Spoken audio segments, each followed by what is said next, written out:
로마서 12장은 바울이 기본적으로 성도가 이 세상에서 어떻게 살아가야 하는가에 대한 문제를 다루고 있습니다. 그래서 1절과 2절에서 이 세대를 본받지 말고 하나님이 기뻐하시는 산제물이 거룩한 산제물이 되어서 영적 예배를 드리는 삶을 살아가야 한다라고 하는 어떤 대원칙을 먼저 선포했습니다. 그리고 나서 그 원칙 아래서 성도가 교회 공동체 안에서는 어떻게 해야 할 것이며 나아가서 이제 세상 속에서는 어떠한 삶을 실천하며 살아가야 할 것인가, 이 부분을 나누는 중이었습니다. 그래서 교회 공동체 안에서 이제 서로 섬기기를 먼저 해야 하는 것이었죠. 그래서 서로 손대접하기를 힘써야 됐었습니다.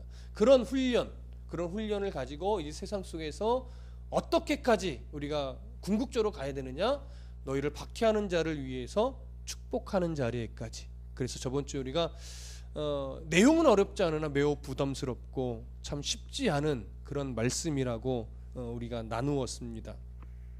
그럼에도 불구하고 이 말씀은 우리가 가슴속에 새기고 부담스럽지만 그럼에도 불구하고 살아가야 하는 그러한 내용입니다. 오늘 본문도 그렇게 우리를 박해하는 자를 위해 축복해야 하는 그런 삶을 살아가라라고 하는 말씀의 연장선에 있는 말씀입니다. 그래서 오늘도 조금 더 부담스러울 수도 있겠습니다. 그럼에도 불구하고 말씀으로 우리 한번 들어가시죠. 17절 함께 읽어볼까요? 17절 시작. 아무에게도 악을 악으로 갚지 말고 모든 사람 앞에서 선한 일을 도모하라. 여기 보시면 아무에게도 악을 악으로 갚지 말라라고 얘기합니다. 어렵지 않습니다. 보복하지 말라는 겁니다. 보복하지 말아라. 혈기로 그를 대적하려고 하지 말아라, 이런 이야기예요. 사실 사람의 본성은요, 악을 악으로 갚는 게 사실 사람의 본성입니다. 아니 어찌 보면요, 악을 악으로 갚는다기보다 악을 더 큰 악으로 갚아야 속이 좀 그나마 후련한 그런 시대에 살고 우리 사람의 본성이 그런 것 같습니다. 그러나 그럼에도 불구하고 우리는 압니다. 악을 악으로 갚다 보면 이 보복의 악순환이 계속된다라고 하는 것. 결코 거기서 의로운 선한 열매가 일어나지 않는다는 사실을 너무나 잘 알고 있습니다. 그래서 이미도 출애굽기 21장에 보면 이런 말씀이 있어요. 우리가 다 알고 있는 내용인데, 그러나 다른 해가 있으면 갚되 생명은 생명으로, 눈은 눈으로, 이는 이로, 손은 손으로, 발은 발로, 된 것은 된 것으로, 상하게 한 것은 상함으로, 때린 것은 때림으로 갚을지니라. 이미 출애굽기 21장에 이런 말씀으로 규례를 주셨어요. 그렇죠? 이 말씀의 의미가 뭐였죠? 기억이 나십니까? 이 말씀이 결국 동해보복법이라고 해서 개인적인 복수를 금하는 말씀이에요. 개인적으로 복수하지 말고 법정에서 공정하게 판결하여 공정하게 대가를 지불하게 하라, 이런 규례로 주신 거예요. 법정에 주신 규례지 사람에게 너 받은 만큼만 대갚아라, 이런 말씀이 아니었어요. 그렇죠? 이미 구약시대에 하나님이 주신 규례였는데, 이 규례의 본질은 지금 신약시대도 여전히 이어지는 겁니다. 그때와 같은 규례가 어떤 행위적으로 이어지는 것은 아니나 그 의미의 내용들, 본질은 지금도 여전히 이어지고 있는 거예요. 그래서 철저하게 우리는 나를 박해하는 자를 향해서 그만큼만 되갚아 주듯이 그런 식의 삶을 살아서는 안 됩니다. 그래서 우리가 저번 시간에도 참 얄미운 자, 참 신경질 나는 자, 어떻게 보면 참 왼수 같은 자, 그런 자들이 잘못될 때 고소해하지 말고 잘 됐을 때 배합하지 않아야 된다. 우리만큼은, 성도만큼은 그래야 된다, 이런 말씀을 나눴었습니다. 근데 참 힘든 일이에요. 정말 힘든 일입니다. 그렇기 때문에 이 말씀은 어쨌든 힘들지만 성도들이 늘 가슴에 품고 살아가야 하는 내용인데, 이제 이렇게 악을 악으로 갚지 말라, 이건 어떻게 보면 좀 소극적인 겉면이에요. 하지 말라라는 내용이니까 이제는 그 말씀에 조금 더 바울이 말씀을 벌리는데 적극적인 겉면으로 갑니다. 어떻게 하냐면 모든 사람 앞에서 선한 일을 도모하라. 그렇죠? 모든 사람 앞에서 선한 일을 도모하라. 조금 더 극한의 예를 들으면 오늘 본문에 있는 말씀처럼 너희를 박해하는 자들을 향해서도 선한 일을 도모하라, 이런 말씀이에요. 이 말씀은요, 선한 일을 도모하라 그럴 때 좀 쉽게 얘기하면 사람의 어떠함에 인간적으로 반응하지 말고 성령님의 어떠하심에 너희가 정직하게 반응할 수 있어야 된다.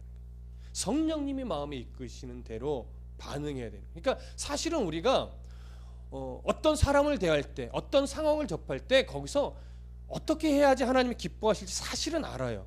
어느 선까지는 우리가 압니다. 몰라서 못하는 건 아니에요. 근데 알면도 불구하고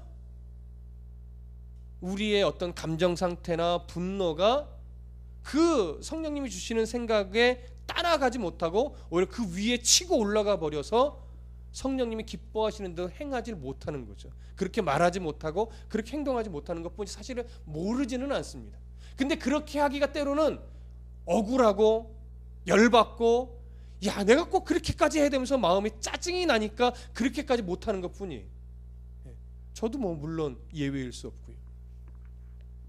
그래서 이 모든 사람 앞에서 선한 일을 도모하라 할 때는 뭐냐면 성령님이 분명히 주시는 마음이 있을 텐데 거기에 네 의지를 내어드려라. 힘들겠지만, 억울하겠지만, 화나겠지만, 자존심 상하겠지만 내어놓으라 이거. 근데 여러분, 우리가 이 말씀을 이제 좀 넓게 가면서 조심해야 될 것은 뭐냐면 어디까지 우리가 이해하고 용납해야 됩니까? 이거잖아요. 바보처럼 맨날 무조건 당해야만 해요? 바보처럼 정말 아무 말도 맨날 끽소리 못하고 예수 믿는 사람 살아야 돼요? 이 경계선이 참 어렵습니다. 사실 이 경계선이. 오늘 성경은요 어떻게 말하냐면 오늘 로마서 12장 9절로 한번 가보세요. 로마서 12장 9절 함께 읽어볼게요. 시작. 사랑에는 거짓이 없나니 악을 미워하고 선에 속하라. 교회 공동체 안에 주시는 말씀 가운데 무엇을 줬냐면 악을 미워하고 선에 속하는 거예요. 악을 미워하고. 그러니까 분별력 있는 사랑이고 분별이 있는 선이에요. 예. 그래서 이 악을 미워하라 선에 속하라라고 할 때는 성령 하나님과 연합되는 거예요. 성령 하나님이 기뻐하실 만한 일들에 내가 마음을 드리고 내 의지를 드리는 거예요. 그러니까 어디까지 참아야 됩니까? 라고 할 때 잘 생각하세요. 하나님이 내가 이렇게 하면 하나님이 기뻐하실 거야 라고 여겨지는 그 부분에 있어서까지 참는 거예요. 무슨 말씀 이해되세요? 그리스도인이 분노할 때는 분노해야 돼요. 말할 때는 해야 된다고요. 근데 그 선을 찾기가 참 어려운데, 그래서 그나마 어느 정도의 기준으로 드릴 수 있는 건 뭐냐면 하나님이 기뻐하실 것 같으면 하라 이거예요. 그 범위 안에서. 하나님이 기뻐하지 않을 것 같다면 그 말, 그 행동을 눌러야 돼요. 무슨 말씀인지 아시겠습니까? 그리스도인으로서 하지 말아야 될 것을 하라고 할 때 마음을 억누르고 겸손한 척 하면 안 된다라고 하는 거예요. 그런 단호하게 아닌 것은 아닌 거예요. 그러니까 그리스도인이 선에 속하라, 이해하라, 용납하라, 네가 먼저 낮아져라 할 때 그것은요 옳은 것에 있어서 그러는 거예요. 옳은 것에 있어서. 그리고 하나님의 영광이 가리워지지 않는 범위 내에서. 근데 내가 하나님의 영광을 가리면서까지 할 말 못하고 이래서는 안 돼요. 그러니까 그 기준을 잘 잡고 그 기준 아래서 우리가 참을 것은 참고 말할 것은 말하고 행동할 것은 행동해야 되는데, 이 분별력이 흐려지면 말아야 될 자리에서 함부로 말하고 정말 당당하게 말해야 될 자리에서 말 못하고 행동하지 못하고 이런 일이 생기는 거예요.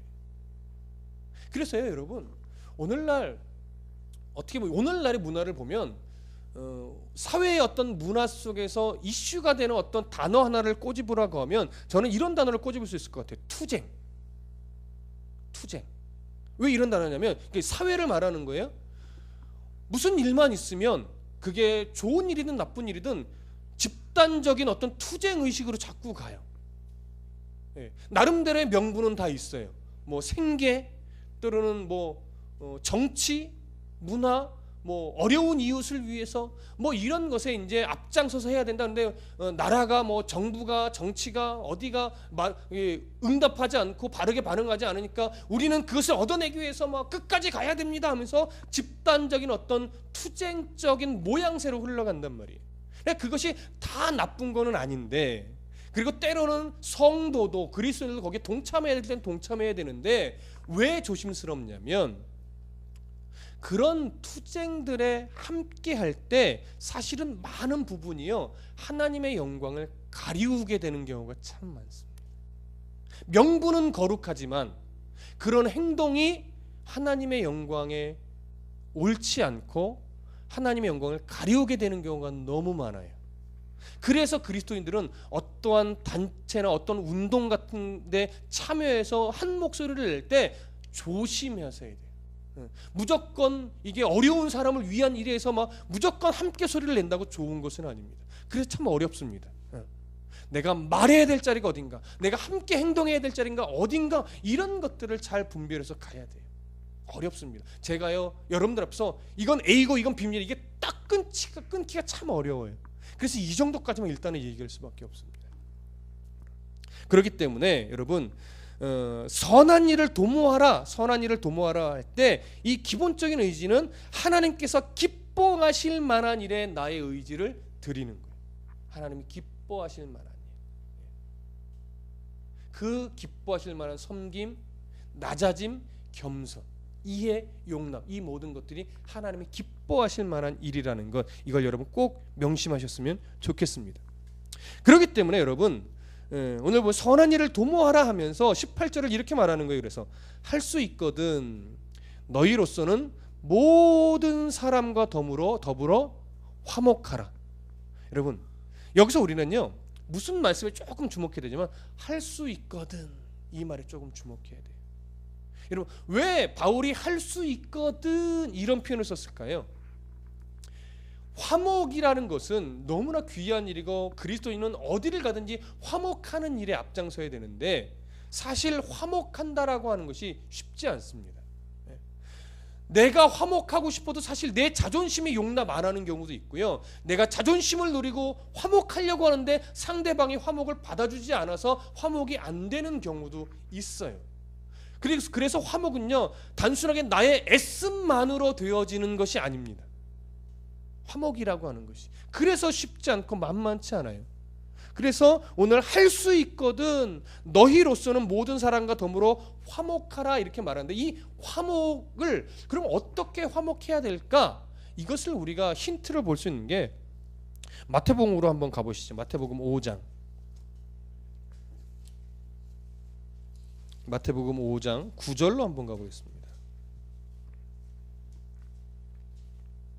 자, 함께 읽을게요. 마태복음 5장 9절 시작. 화평하게 하는 자는 복이 있나니 그들이 하나님의 아들이라 일컬음을 받을 것이미요. 여기 보면 화평이라는 단어가 에이레네입니다. 오늘 로마서 12장에 있는 화목이라는 단어도 에이레네입니다. 똑같은 단어를 쓰고 있습니다. 그래서 여기 마태복음 5장에 화평케 하는 자는 복이 있다 이 말 때는요 화평하게 하는 삶을 살아가야 복이 있다 이 말이 아니에요. 이 앞절 구절도 다 똑같은 형식인데 복되다 이미 복되다. 너희가 화평케 하는 삶을 살아가려고 애쓰는 것을 보니 이미 복된 자구나. 왜냐하면 뒤에 뭐라고 해요? 그들이 하나님의 아들이라 일컬음을 받을 것이며가 아니라 받고 있기 때문에. 너희가 하나님의 아들이기 때문에 이 말은 다시 얘기하면 하나님과 이미 화목된 자이기 때문에 예수 그리스도로 인하여 너희는 이미 하나님과 화목된 자이기 때문에 그 화목된 자로서 세상에서 화평을 이루려고 애쓰는 것을 보니 너희들은 이미 복된 자다 이 얘기를 하는 거예요. 그렇게 애써야 뭔가를 하나님이 이제 화평의 화목의 복을 주는 것이 아니라 그렇게 살려고 애쓰는 걸 보니 너희는 이미 하나님과 화목된 자구나 이거예요. 그러니까 가치가 달라요. 여러분 만물의 창조주신 하나님이 나의 아버지가 되셔서 그 하나님과 나는 이미 화목이 되어 있고 화평의 관계가 되어 있어서 이미 하나님 나라의 백성이 되어 있는 그런 위치에 있어요. 그래서 우리의 삶의 소망과 궁극적인 가야 될 곳은 하나님의 나라란 말이에요. 그렇기 때문에 땅에서 그걸 모르고 그 은혜를 모르고 하나님 나라의 그 소망을 모르고 내 자존심을 긁고 나를 피해주고 나를 대적하는 그런 사람들을 향해서 긍휼의 마음을 베풀어 줄 수 있는 거예요. 그런 내 위치가, 내가 그런 위치에서 그 사람을 바라볼 수만 있다면, 그러니까 내가 그 위치에서 나를 박해하는 그 사람을 바라보지 못하니까 화목하기가 어려운 거죠. 그렇죠? 근데 내 수준이 한참 높으면 얼마든지 뭐예요? 받아줄 수 있는 거예요. 받아줄 수 있는 거예요. 가끔 교회에 이제 무슨 자리가 있으면 어른하고 아이가 가끔 올 때가 있습니다. 그러면 아이가 이쁘니까 이렇게 제가 재밌게 같이 이렇게 툭툭 치기도 하고 사탕도 주기도 하고 그래요. 그러면 가끔 보면 어떤 아기는 그러다 보면 이제 저를 좀 쉽게 봐요. 네. 제가 사탕 주고 그랬어? 왜 그래? 막 이러면 이제 슬슬 이제 쉽게 보면서 와서 이제 한 번씩 툭툭 때립니다. 네. 툭 건드리다가 툭 때리다가 이제 뭐 하나 작대기 같은 거 갖고서 때려. 그럼 진짜 아플 때가 있어요. 그러면 걔한테, 그 아이한테 대고 애기한테 대고 너 막면서 내가 막 화를 내요? 그럴 수 없는 거죠. 차원이 다른 거예요. 그런 거는 애교로 받아줄 수 있는 거예요. 그러면서 그러지 마라. 아유 어른한테 그러면 안 돼. 그러면서 그냥 장난치듯이 타이르지요. 우리의 수준이 빨리 높아져야 돼요. 내가 어느 위치에 있는 사람인가에 대한 그런 자부심, 자긍심, 성령 하나님 안에서 그 자긍심이 딱 잡혀 있으면 물론 힘든 건 마찬가지지만 그래도 그들을 향해서 뭐 할 수 있어요? 긍휼의 말을 해줄 수가 있어요. 긍휼의 마음을 품어줄 수 있어요. 근데 그게 왜 이렇게 안 되는지, 그게 힘든 거죠. 알면서도 그 위치에서 바라보는 게 참 어려운 거예요. 그 부분에 우리가 좀 힘을 내셔야 합니다. 그렇기 때문에 이게 단순하게 내 힘으로만 되는 것이 아니기 때문에 할 수 있거든. 너희는 모든 사람과 더불어 화목하라라고 얘기하는 거예요. 그러니까 누구의 도우심이 없으면 안 돼요? 성령 하나님의 도우심이 없으면 안 돼요. 그래서 그 은혜로 내가 얼마나 높은 위치에 있는 자인지 이것에 대한 인식을 놓쳐버리면 할 수 없는 겁니다. 예수님께서 십자가에 못 박혀 죽으실 때 바로 인간적으로 생각하면 참으로 억울한 죽음이에요. 죄 없으신 분이 억울하게 죽었으니까. 네, 예수님께서 그렇게 죽으실 수 있었던 이유는 뭐냐면 첫 번째는 하나님을 온전하게 신뢰하기 때문입니다. 그리고 온전하게 신뢰하기 때문에 하나님의 뜻에 전적으로 뭐예요? 순종하려고 하는 자세가 있었던 거예요. 그래서 죄 없지만 우리의 죄를 끌어안고 죽으실 수 있었던 거예요. 자존심 내세우지 않고 내가 이렇게까지 해야 됩니까? 이런 말 하지 않고 기꺼이, 왜? 내 생명을 내어주는 것이 하나님의 뜻이라면 그것에 이유가 있고 하나님 뭔가를 이루실 건데 예수님은 그것을 알고 신뢰했기 때문에 기꺼이 생명을 내어줄 수 있었던 거죠. 우리가 본받아야 될 것은 예수님의 그 마음입니다. 예수님이 품었던 그 마음, 하나님을 온전하게 신뢰하고 그 하나님이 이끄시는 대로 기꺼이 생명을 내어줄 수 있는 것. 근데 우리는 내어주지 못해요. 생명을. 우린 죽어지지가 않아요. 내 자존심이 죽어지지가 않고 내 욕심이 죽어지지가 않고, 그러니까 거기서 어떻게 나를 대적하는 자를 향하여 긍휼이, 화목이 나갈 수 있겠습니까? 안 되는 거죠. 그래서 우리가 여러분 이 모든 사람과 더불어 화목하려고 할 때 그 화목할 수 있는 기본적인 자리는 어디냐면 나를 부인하는 자리입니다. 내 십자가를 지고 나를 부인할 수 있는 자리에 서야 비로소 조금씩 뭐예요? 그 나를 박해하는 자를 향하여 화목함이 나갈 수 있는 거예요. 그리고 거기엔 전제가 하나 붙습니다. 하나님의 의와 하나님의 진리와 하나님의 거룩하심을 증명해내기 위해서 나를 부인하는 거예요. 나를 낮추는 거예요. 하나님의 영광이 가려지는 자리에서 나를 낮추시면 안 돼요. 거기에서는 무엇으로 있어야 되냐? 빛으로 있으셔야 돼요. 거기서는 소금으로 있으셔야 되는 거예요. 내가 빛이 아닌 척하고 내가 소금이 아닌 척해서는 안 됩니다. 그러나 소금의 역할은 뭐예요? 제맛을 내는 거고 빛의 역할은 어둠을 밝히는 거예요. 내가 함부로 인간적인 혈기를 냈을 때 하나님의 영광이 가려진다면 우리는 빛의 역할을 포기하는 겁니다. 소금의 역할을 과감하게 버리는 겁니다. 그래서 함부로 혈기를 내면 안 되는 거예요. 그래서 열받을 때가 많은 거죠. 공동체의 유익을 위해서, 하나님의 영광을 위해서 나 자신을 부인하고 하나님의 영광을 자꾸 드러내는 것, 이 싸움이 필요합니다. 그래서 19절에서 이렇게 말씀하는 겁니다. 로마서 12장 19절 함께 읽어봅니다. 시작. 내 사랑하는 자들아, 너희가 친히 원수를 갚지 말고 하나님의 진노하심에 맡기라. 기록되었으되 원수 갚는 것이 내게 있으니 내가 갚으리라. 주께서 말씀하시니라. 계속해서 무엇으로 연결하냐면 원수 갚는 것, 이것을 자꾸 누구한테 맡겨라? 하나님께 맡겨라. 이렇게 자꾸 연결을 지금 계속해 가는 거예요. 그래서 네가 원수를 갚지 말아라 할 때요, 이 19절의 이 말씀이요, 20절을 넘어가면 네 원수가 줄이거든 먹이고 목마르거든 마시게 하라, 이 말씀으로 또 확장이 돼요. 그러니까 원수를 친히 갚지 말고 뭘 해야 되느냐? 원수가 줄이거든 먹일 수 있고 목마르거든 마시게 할 수 있어야 된다라고 말을 해요. 그리고 나서 뒤에 너희가 하나님의 진노하심에 맡기라 말하면서 이 말씀을 어떻게 확장시키냐면 네 그리함으로 네가 숯불을 그 머리에 쌓아 놓으라, 이 말씀으로 확장을 시키고 합니다. 그러니까 똑같은 의미라는 얘기인데 이걸 좀 풀어드릴게요. 자, 너희가 친히 원수를 갚지 말라는 말씀은 계속 앞에 말씀과 이어지고 중복되는 내용이기 때문에 별로 어렵지 않아요. 인간적인 혈기로 반응하지 말아라, 함부로 말하지 말고 좀 생각하고 하나님 뭘 기뻐하실지를 알고 말해라, 행동해라, 이 얘기예요.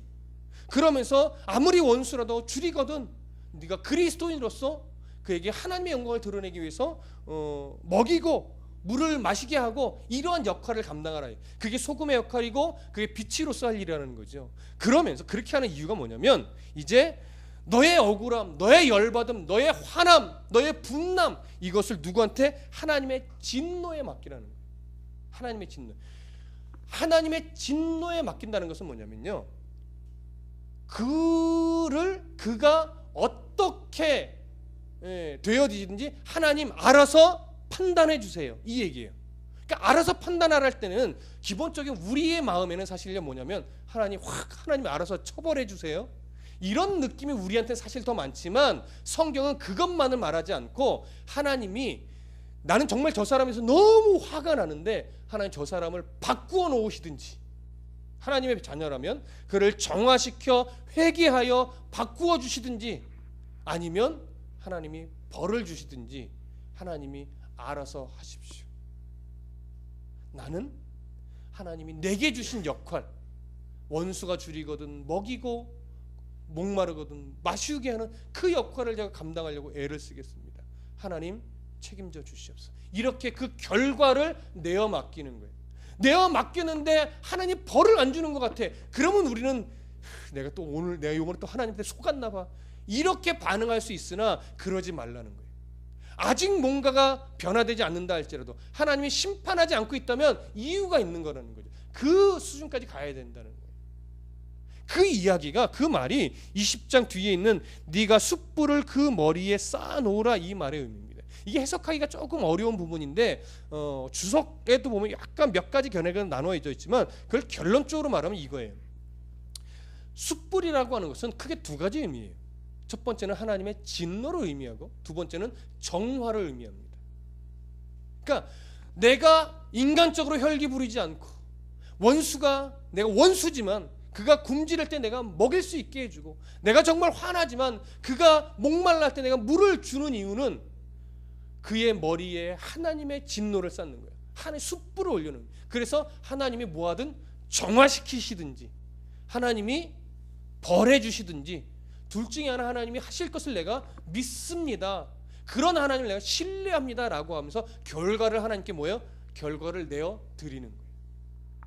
내가 원하는 결과가 되지 않더라도 그런 내어 맡김이 있을 때야 이것을 조금이라도 할 수 있다라고. 조금이라도. 여러분, 그 머리 위에 숯불을 쌓으시는 그런 성도가 되셔야 됩니다. 쉽지 않지만. 그래서 결론, 이게 12장의 결론일 수도 있어요. 21절 함께 읽어보겠습니다. 시작. 악에게 지지 말고 선으로 악을 이기라. 자, 악에게 뭐 하지 말래요? 지지 말래요. 악에게 지지 말란 얘기는요, 크게 두 가지로 갈 수 있습니다. 첫 번째, 악에 의해, 악이 나를 참 좌절하게 만들잖아요. 혈기 부리게 만들고 실망하게 만들고, 그게 악한 세력이 우리에게 덮는 유혹의 결과거든요. 그래서 악에게 지지 말라고 하는 것은 함부로 좌절하지 말라는 거예요. 성도는 좌절할 이유가 없어요. 근데 예수 믿는 사람 중에 좌절하는 사람이 너무 많단 말이에요. 물론 이런 저도 어떤 상황이 닥치면 좌절할 거예요. 할 수밖에 없겠죠. 그러나 그때 무엇을 생각하라? 악에게 지지 말라는 이 말씀을 그때 생각하라 이거예요. 그래서 좌절했던 마음을 다시 일으켜 세워야 돼요. 그래서 악에게 지지 말라는 것은 함부로 낙심하지 말라 이거예요. 하나님의 백성이 왜 낙심하느냐? 낙심하지 말라는 거죠. 두 번째는 뭐예요? 악에 대해 인간적인 혈기로 반응하지 말라요. 지금 계속 말씀드렸죠. 이 두 가지를 행하면 악에게 지는 겁니다. 함부로 낙심하면 지는 거고, 함부로 교만해도 지는. 그러니까 낙심과 교만은 같이 가는 거예요. 한 세트예요. 그거 지는 겁니다. 그리고 인간적인 혈기로 반응하는 거. 하나님이 기뻐하실까 안 기뻐하실까를 염두에 두지 않고 인간적인 혈기로 반응하는 게 바로 악에 지는 겁니다. 그러면 거꾸로 선으로 악을 이기라. 이 말씀은 결국 뭐겠습니까? 좌절될 상황에서 하나님을 신뢰함으로 좌절하지 않으려고 애를 쓰고, 교만에 빠지지도 않고, 그리고 하나님을 늘 기억함으로 성령 하나님의 도우심을 따라 인간적인 혈기로 내가 반응하고 싶을 때 한 번 더 생각해서 그러지 않으려고 애쓰는 것. 이게 뭐예요? 선으로 이기는 겁니다. 그래서 그 선은 철저하게 누구와의 연합으로 가야 되는 거냐면 성령 하나님의 도우심, 연합으로 함께 가는 겁니다. 내 힘으로는 되지 않습니다. 그러면 결국 하나님이 선을 이루게 되어 있습니다. 우리가 인간적인 혈기로 무엇인가를 반응하면 거기에서는 선한 의가 만들어지지 않지만, 심판을 하나님께 내어 맡기면 그 자리에서는 항상 뭐가 생길까요? 하나님의 거룩한 의가 세워집니다. 그걸 소망하십시오. 하나님의 의가 세워질 것이다. 그래서 우리에게 주신 의와 진리와 생명으로 반응하면서 어디서 어떤 삶을 살아가든지 나의 위치는 빛이 비춰져야 되는 위치며 나의 역할은 소금의 역할이다. 이걸 잊지 마시고 힘내서 어둠 속의 빛으로 살아가는 우리 모든 성도가 되셨으면 좋겠습니다. 기도하겠습니다.